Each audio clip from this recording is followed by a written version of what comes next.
आदाब नाजरीन, मैं हूं आपकी मेजबान मिसबा और आप देख रहे हैं तस्नीम टीवी। चलिए रुक करते इस वक्त की बड़ी खबरों की ओर। गुजरात हुकूमत ने पीर को सुप्रीम कोर्ट में एक हल्फनामा दाखिल करते हुए बिल्किस बानो के 11 कसूरवारों को माफी देने के लिए अपने फैसले का दफा करते हुए कहा कि ये माफी की पॉलिसी के तहत इनको माफी इसलिए दी गई क्योंकि उन्होंने 14 साल कैद की सजा पूरी कर ली थी और इनका रवैया अच्छा पाया गया था। हुकूमत की जानिब से कहा गया कि तीसरी पार्टी इस मामले में मुकदमा दर्ज नहीं कर सकती। सुभाषनी अली का इस केस से कोई ताल्लुक नहीं है। इनकी दरख्वास्त सियासी तौर पर महरक है, एक साजिश है। ताहम इस मामले पर मंगल को दोबारा समाअत होगी। गुजरात हुकूमत ने अर्जी गुजारों सुभाषनी और महुआ मुआतिरा के जरिए अर्जी दाखिल करने पर सवालात उठाए हैं। उन्होंने अपने हल्फनामे में कहा कि माफी को चैलेंज करना मुफाद आमा की अर्जी के दायर इख्तियार में नहीं आता। ये हुकूक का गलत इस्तेमाल है। गुजरात हुकूमत ने कहा कि ये तमाम मुजरिमों को रिहा करने का फैसला बोर्ड में शामिल तमाम अफराद के राय की बुनियाद पर किया गया है। इसमें सजा के दौरान मुजरिमों के रवैये पर भी गौर किया गया। रियासती हुकूमत ने 11 कैदियों को रिहा करने का फैसला किया क्योंकि मुजरिमों ने जेल में 14 साल या उससे ज्यादा की सजा पूरी कर ली थी और इनका बर्ताव अच्छा पाया गया था।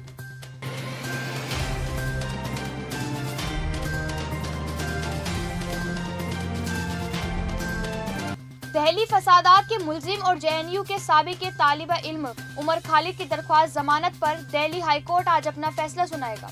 दिल्ली हाईकोर्ट ने 9 सितंबर को इस मामले में अपना फैसला महफूज रखा था। किबल अजीज दिल्ली पुलिस ने जमानत की दरख्वास्त को मुखालिफत करते हुए कहा था कि उमर और इनके साथी दिल्ली को जाम करना चाहते हैं। पुलिस ने जेसीसी की व्हाट्सएप ग्रुप की चैट अदालत में पेश की, जिसमें कहा गया कि हम जामा के हैं, दिल्ली का पहला जाम करेंगे। अदालत ने फरीकैन की दलाइल सुनने के बाद फैसला महफूज कर लिया। जस्टिस रजनीश भांगड़ और सिद्धार्थ मर्दूल की बेंच जुम्मे को उमर खालिद की दरख्वास्त जमानत पर समाअत कर रही थी। 7 सितंबर को स्पेशल पब्लिक प्रोसिक्यूटर अमित प्रसाद ने दिल्ली पुलिस की जानिब से अपने दलील पेश की, जिसके बाद खालिद के वकील तरदीप पेस ने 9 सितंबर को अपना फरीक पेश किया, जिसकी समाअत के बाद अदालत ने फैसला महफूज कर लिया। जमानत की दरख्वास्त की समाअत 20 दिन से ज्यादा हो चुकी है, जिसमें तकरीबन 4 माह का अरसा लगा है। समाअत के दौरान बेंच ने जुबानी रिमार्क्स भी दिए थे कि ऐसा लगता है कि वो मुजरिम के खिलाफ दायर दरख्वास्त की समाअत कर रहा है, न कि जमानत की दरख्वास्त।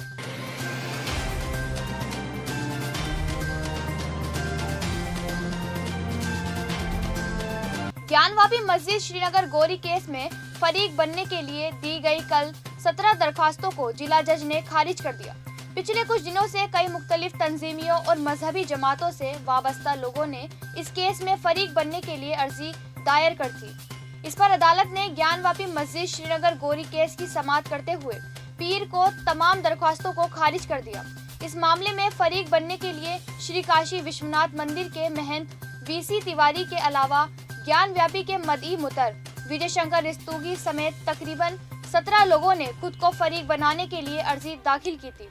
इस पर अदालत ने किबलाजी समाअत रोक दी थी और अदालत ने वाज़ेह किया था कि फरीक बनाए जाने की दरख्वास्त पर समाअत इस ऐलान के बाद शुरू की जाएगी कि मामला काबिल समाअत है या नहीं। इस केस की मंजूरी के बाद अदालत ने इस केस की समाअत शुरू की थी, लेकिन माजी में तकरीबन 7 अफराद की गैर हाजिरी की वजह से अदालत ने इस पर समाअत को आगे नहीं बढ़ाया। इसके बाद अदालत ने 17 अक्टूबर की तारीख मुकर्रर की थी। आज अदालत ने इस पर समाअत करते हुए तकरीबन 15 लोगों की दरख्वास्त मुस्तरद कर दी है। बाकी दूसरे 3 दरख्वास्तें रह गई हैं, जिनकी फरीकीन पीर को पेश नहीं हुए। इन्हें 21 अक्टूबर का वक्त दिया गया है। अगर इस दिन भी कोई नहीं आए तो वो भी गैर हाजिरी दिखाकर मुस्तरद कर दिए जाएंगे।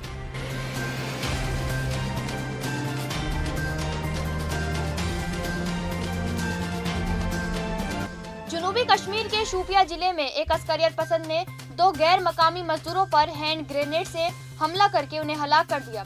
बताया जाता है कि अस्करियत पसंद ने मजदूरों पर हैंड ग्रेनेड से हमला किया, जिसमें उत्तर प्रदेश के 2 मजदूर मनीष कुमार और राम सागर जख्मी हो गए, जिन्हें अस्पताल मुंतकिल किया गया, जहां उन्होंने दम तोड़ दिया।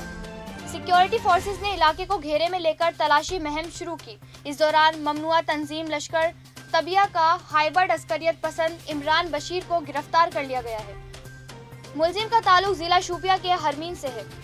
जराये के मुताबिक अस्करियत पसंद ने शोपियां जिले के हरमीन इलाके में इस वक्त 2 गैर मकामी मजदूरों पर हैंड ग्रेनेड से हमला किया जब वो हरमी शूपिया में किराए पर लिए गए एक कमरे में आराम कर रहे थे।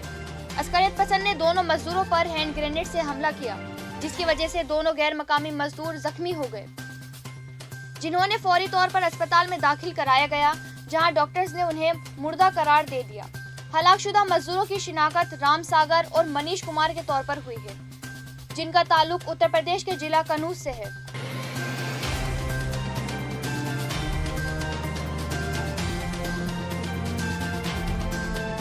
यूक्रेन के दारुल हुकूमत कीव में आज कई धमाकों की आवाजें सुनी गई।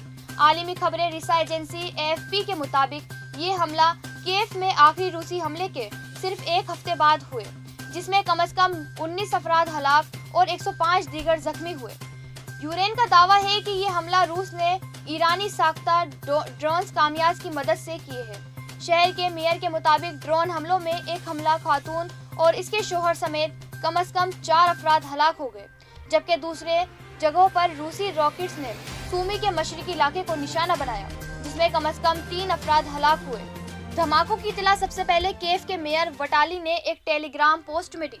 उन्होंने कहा कि एक धमाका शहर के वस्त में वाक़े शुचेंक्योसी जिले में हुआ। इन्होंने मजीद कहा कि तमाम खिदमात मदद के लिए पहुंच रही है, आप तमाम लोग पनाहगाहों में ही रहे।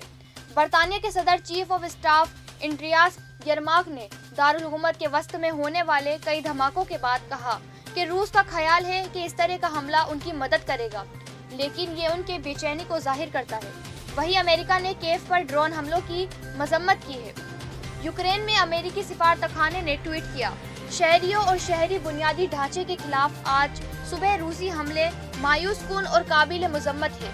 हम यूक्रेनी अवाम की ताकत और हिम्मत को सराहते हैं। हम आपके साथ खड़े रहेंगे।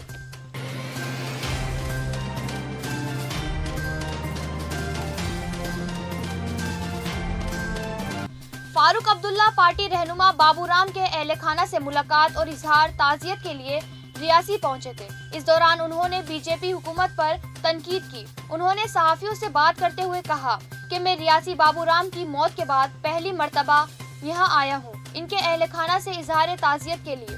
टारगेट कलंक पर उन्होंने कहा कि ये कभी बंद नहीं होगा, जब तक कि इंसाफ नहीं किया जाता तब तक कभी नहीं बंद होगा। उन्होंने कहा कि ये लोग पहले बहुत शोर करते थे कि 370 की वजह से टारगेट कलंक हो रही है, फिर अब 370 मनसूखी के बाद लोगों की मौत क्यों हो रही है, इसके जिम्मेदार कौन है। इन्होंने कहा कि अगर जम्मू व कश्मीर के हालात बेहतर होते तो बेकसूर पंडित मारा नहीं जाता।